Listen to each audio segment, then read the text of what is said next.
पारनेरमध्ये गौरवशाली महाराष्ट्र महोत्सव, महाराष्ट्र गौरव मंगल कलश रथयात्रा याच्या समारोपाच्या कार्यक्रमाच्या निमित्तानं व्यासपीठावर उपस्थित असलेले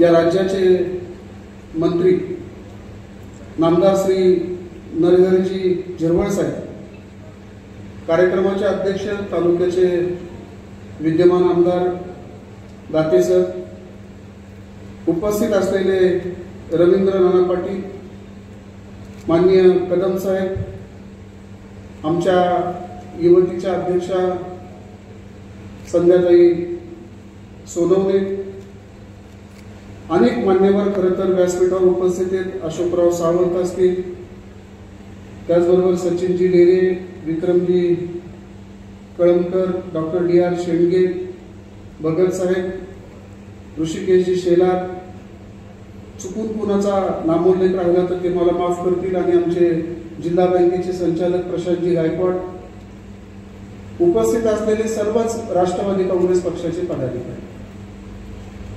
झिरवळ साहेब, आपण आलात, तुम्हाला माहित नाही, परंतु तुम्ही आमचं एक आवडतं असं लाडकं व्यक्तिमत्व आहे. आणि हे काय तर अतिशय साधं, माझी तुमची भेट तुमच्या लक्षात नसेल, परंतु पिचड साहेब ज्यावेळेस त्यांचा अंत्यविधीचा कार्यक्रम होता त्यावेळेस मी अतिशय बारकाईने आपलं निरीक्षण केलं. मला एक वेगळी छबी तुमच्यामध्ये दिसली. कुठल्याही प्रकारचा मंत्री असलेल्याचा अभिमान तुमच्या चेहऱ्यावर, तुमच्या वागण्यात दिसला नाही.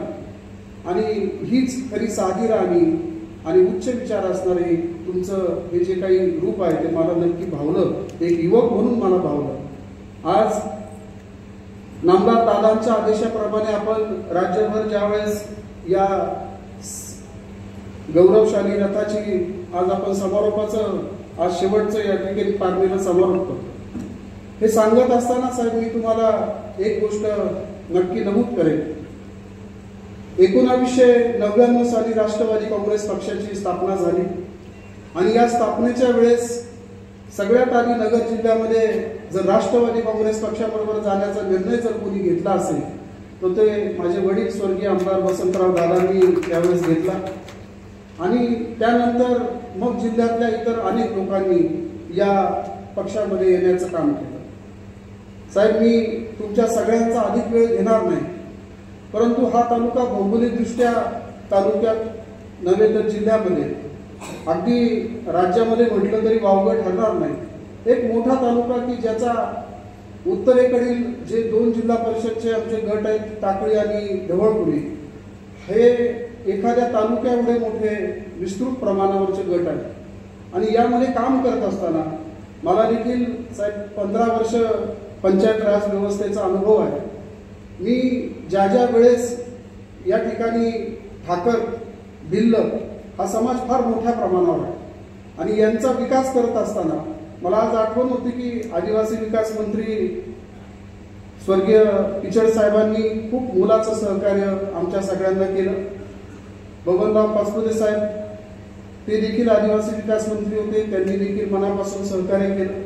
आज तुमच्याकडे खातं वेगळं आहे हे मला माहिती आहे, परंतु तुम्ही जर ठरवलं तर या आदिवासींच्यासाठी ठक्कर बाप्पा योजना असेल, त्यांचे दाखले असतील, किंवा अजून ज्या काही योजना असतील, या योजनेमधून आपण जास्तीत जास्त निधी द्यावा ही मी तुम्हाला विनंती मनपूर्वक या ठिकाणी करतो.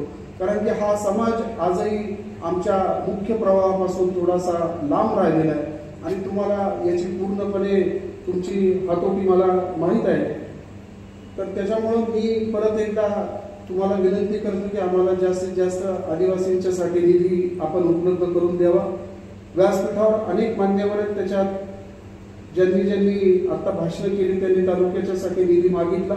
हा सगळा करत असताना साहेब याच्यामध्ये सगळ्यात महत्वाची गोष्ट की या तालुक्यामध्ये दुष्काळाचा विषय ज्यावेळेस येतो राज्यामध्ये, त्यावेळेस सगळ्यात पहिले जी काही मोजकी तालुके येतात त्याच्यात मान खटाव असेल, किंवा कर्जत जामखेड असेल, पाथर्डी असेल, याच्यात पारनेरचा समावेश आहे. आणि मागे काही वर्षांच्या पूर्वी नामदार दादा या ठिकाणी आलते आणि त्यांनी सांगितलं होतं की 1 TMC पाण्याचा प्रश्न मी निश्चितपणे सोडवेन. साहेब, हा प्रश्न जर सुटला तर कदाचित या तालुक्याला दुसऱ्या पक्षाचा आमदार या तालुक्यात कधीच निवडून येऊ शकत नाही, इतकी चांगली परिस्थिती या तालुक्यामध्ये राहील इतकंच मी तुम्हाला सांगतो. तुम्ही ज्या पद्धतीने आज संपूर्ण महाराष्ट्र राज्यामध्ये 45-46 डिग्री तापमान असताना जर एखादा माणूस पक्षासाठी एवढा कष्ट घेतोय तर मी पुन्हा एकदा तुम्हाला नतमस्तक होतो. आज अक्षय्य तृतीया, या अक्षय्य तृतीयेचं महत्त्व आपल्या सगळ्यांना माहिती आहे, परंतु मी आपल्या सगळ्यांना या अक्षय तृतीयाच्या लक्ष शुभेच्छा मी व्यासपीठावरील आमच्या सगळ्यांकडनं देतो आणि माझे 2 शब्द संपवतो. रामकृष्ण हरी.